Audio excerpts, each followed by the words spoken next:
श्री गुरु महाराज की जय। बोल मेरे श्री परमहंस दयाल महाराज की जय।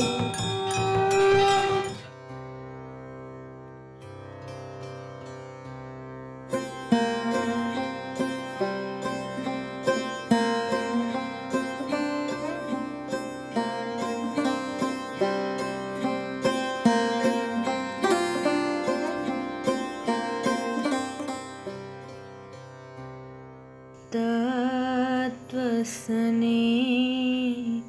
प्रेम की बाती, योग अग्नि जन के,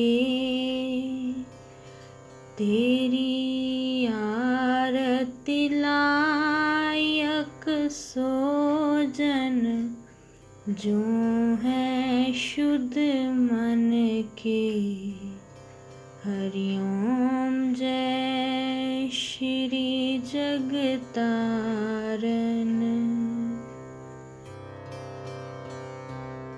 सार तत्व अर्थात ईश्वरीय तत्व रूपी घी और प्रभु चरणों में सच्चे प्रेम रूपी बाती तथा योग अग्नि ईश्वरीय मिलन की तीव्र जिज्ञासा, इन उपकरणों के द्वारा ही आरती का यह दिव्य दीपक जलाया जाता है।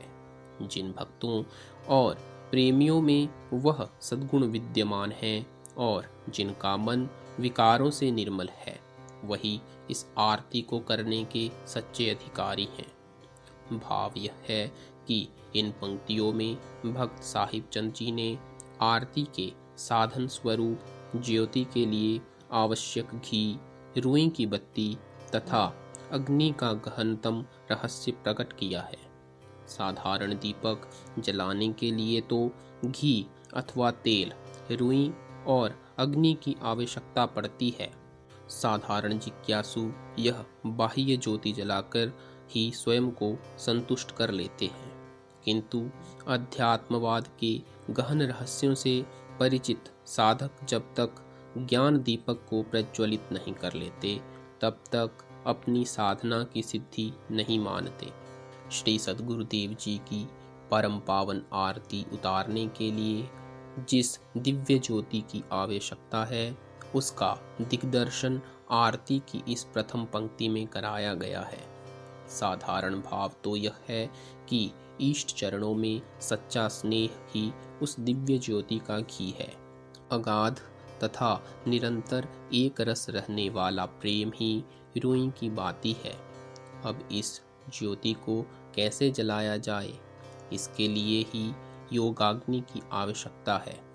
योग अग्नि में शुभ अथवा अशुभ सभी कर्म दग्ध हो जाते हैं। इसी प्रकार जन्म जन्मांतर से जीवात्मा परमपिता परमात्मा से बिछुड़ी हुई है।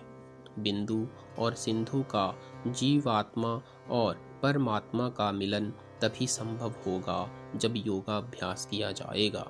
इसके लिए श्री सद्गुरुदेव जी द्वारा प्रचलित सहज योग की साधना ही परम श्रेष्ठ है। इस प्रकार स्नेह रूपी घी, प्रेम रूपी अग्नि द्वारा प्रज्वलित ज्योति से ही श्री सद्गुरुदेव जी की आरती उतारनी चाहिए। श्री रामचरितमानस के उत्तरकांड में ज्ञान दीपक का विशद वर्णन गोस्वामी तुलसीदास जी ने किया है। गरुड़ जी को सदोपदेश देते हुए काकभूषुंडी जी इस प्रकार जीव ईश्वर तथा जड़ चेतन की ग्रंथि अथवा गांठ खोलने के उपाय बतलाते हैं। यह जीव ईश्वर की अंश है, अतः अविनाशी, चेतन, निर्मल और सुख की राशि है, किंतु माया के वशीभूत होकर तोते और वानर की भांति अपने आप ही बंध गया है। जब तक गांठ नहीं खुलती तब तक जीव सुखी नहीं हो सकता, क्योंकि जीव के हृदय में अज्ञान रूपी अंधकार भरा पड़ा है। इससे गांठ दिखाई नहीं पड़ती। यदि ईश्वर ऐसा संयोग बना दे तभी यह गांठ खुल पाती है। प्रभु कृपा से सात्विक श्रद्धा रूपी गाय हृदय रूपी घर में आकर बस जाए और जप तप और व्रत इत्यादि शुद्ध आचरण जो शास्त्रों में बताए गए हैं, उन हरे दिन को अर्थात घास को जब वह गाय चरे और आस्तिक भावना रूपी छोटे बछड़े को पाकर वह दूध दे, निवृत्ति ही रस्सी है जिसके द्वारा गाय के पिछले पैर दूध दोहते समय बांध दिए जाते हैं। विश्वास रूपी बर्तन में निर्मल मन जो स्वयं को अपने वश में है, दोहने वाला अहीर है।